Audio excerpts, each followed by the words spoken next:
عمرك جربتي تعملي الناجتس في البيت ويطلع معاكي نفس طعم الجاهز؟ النهارده هوريكي سر يخلي الناجتس يطلع مقرمش من بره وطري من جوه، وكمان اوفر وانضف بكتير من اللي بتشتريه.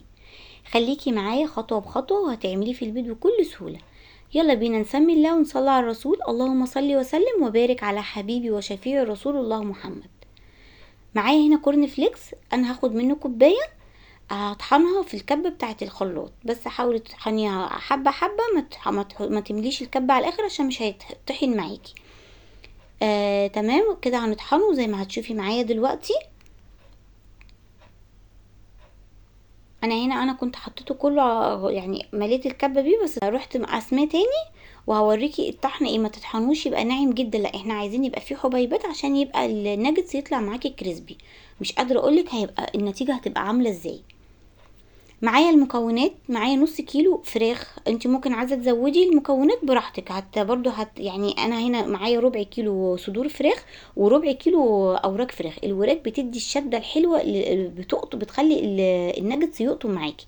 معايا بضايه، معلقه لبن بودره كبيره دي اختياري، معلقه نشا، ومعايا ربع معلقه بيكنج باودر، وبطاطس مسلوقه واحده بس، حبه بطاطس مسلوقه، وكيس توابل فراخ مقرمشه دي بنجيبها من السوبر ماركت. انا خدت الفراخ وطحنتها فرمتها فرم ناعم في الكبه، بس ما بفرمش معاها بقى التوابل والحاجه دي، لا انا عايزه اقلبهم عشان برضو الفراخ ما تنعمش بزياده جدا، لا انا عايزه يبقى فيها ليها طعم الفراخ وتقطم معاكي. دلوقتي هنحط بقى كل التوابل والبهارات اللي احنا حطينا. بطاطس دي انا هرستها بالشوكة عادي جدا، بطاطايه واحدة ومش كبيرة كمان، وبيضة. وهنحط اللبن البودرة بيدي اضافة جميلة. النشا والبيكنج باودر، البيكنج باودر بيخليه تبقى هشة. وهنا دي كيس التوابل المقلية اللي احنا بنجيبها من بره اللي هي كريسبي. بس كده هنروح مقلبينهم كويس جدا جدا مع بعض، تقليبه جامده كده. مش هنفرمهم في الكبه، لا هنقلبهم، هنعجنهم بايدينا. تمام زي ما انت شايفه كده كويس قوي، اكنك بتعجني عجينه. انا عايزه كل المكونات يعني ايه تتيانس مع بعض. تمام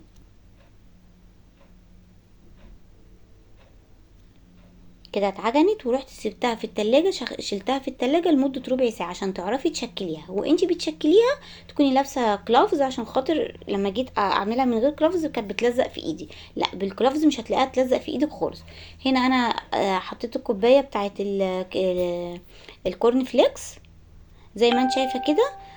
عايزه تخليها يعني صغيره قوي، بس ما تحاوليش تصغريها قوي قوي عشان هتبقى ناشفه منك جامد، لا احنا برضو نخليها وسط عشان من جوه تبقى جوسي وتقطف معاكي تبقى طعمها حلو. تمام. برضو في اختيار تاني، انا هنا عملتها للشكل الانسب للناجتس. ممكن تجيبي كيس من كيس تفرديه على الرخامه، وتفردي الناجتس، عجينه الناجتس في النص، وتحطي كيس من فوق تاني وتفرديهم بايدك كده على مثلا ايه سنتي، وتروحي بعد كده شايله الكيس وتقسميهم مربعات برضو دي براحتك. بصي زي ما انت شايفه كده، ولا هنحط في بيض ولا لبن ولا حاجه تاني، كده هيمسك معاكي الكورن فليكس هيمسك معاكي. تمام. وما شاء الله على فكره يعني بيدي كميه حلوه، بتنفع بقى في المدارس جدا على فكره، جميله جدا، وفيها يعني فيها فوائد حلوه، فيها بيض وفيها بطاطس وفيها لبن بودره. فهي برضو مفيده بصراحه، غير اللي بنجيبها من بره مش هنبقى ضامنين هم. شايفه مسكت ازاي كده؟ لازم بقى وانتي بعد ما تعملي كده، ودي بتتفرز في الفريزر عادي جدا، ووقت ما تحتاجي هتطلعيها قبلها بنص ساعه وهتقليها بعد كده على طول. لازم تفردي كيس تلاجة، تفتحيه كده وتحطيه على الطبق او علبة الفريزر اللي انت هتشيلي فيها. وبين كل صف وصف لازم تحطي برضو كيس تلاجة، علشان خاطر ما تيجي تطلعي منها ما تلاقيهمش لازقين في بعض كده، وتلاقي الكورن فليكس يفك منها، لا. جميلة جدا ما شاء الله، والله انا متأكدة لو عملتوها في مرة مش هتبطلوا تعملوها بعد كده، وهتدعولي ان شاء الله. حبايب قلبي. تمام. انا كده هخلص الكمية كلها معاكم وارجع لكم تاني. بس حطينا الكيس كده، وبعد كده هنعمل بقى صف تاني. زي ما انت شفتي كده خلصت الكورن فليكس. نستخدم بقسماط مطحون. والله طلعت جميلة جدا برضو بالبقسماط مطحون وطعمها حلو. ويعني دي بس التانية الاولاد بيحبوها اكتر عشان مثلا ايه بتبقى كريسبي اكتر وهي بتتاكل كده. انما بقسماط مطحون برضو تحفة جدا على فكرة. يعني ده ينفع وده ينفع. تمام.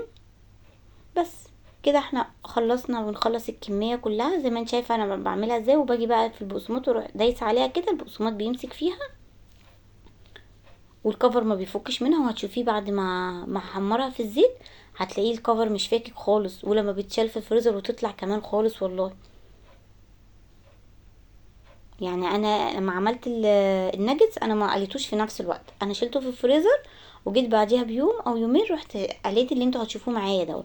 وكان طالع من الفريزر والكفر متماسك وكله تمام. كده انا خلصت الكميه ما شاء الله، نص كيلو عمل لي كميه كبيره. يعني ممكن تحمري منها الاولاد وهم نازلين المدرسه، جميله جدا. تمام. بس كده هشيلها واغطيها بقى. نيجي وقت التحمير. بس دلوقتي على الزيت السخن وهننزل بالنجتس وهنسيبه لحد ما ياخد لون ذهبي. وما تحاوليش تبقي معليه النار بزياده عشان ما يستويش من بره، هيغمق معاكي بسرعه ومن جوه ما يكونش استوى. ولازم يكون زيت غزير يعني زيت يكون غزير شويه، فعشان كده نقليه في حله صغيره او طاسه صغيره غويطه. بس كده. وده كان الناجتس معانا. بصي البيتي المقرمش جربوه وقولوا لي رايكم ايه في الكومنتات. والله مش قادره اقولك تحفه عامل ازاي. لو عجبكم الفيديو متنسوش اللايك والشير وتشتركوا في القناه عشان يوصلكوا كل جديد. تمام. وان شاء الله اشوفكم المره الجايه في وصفه جديده يا حبايبي. باي باي.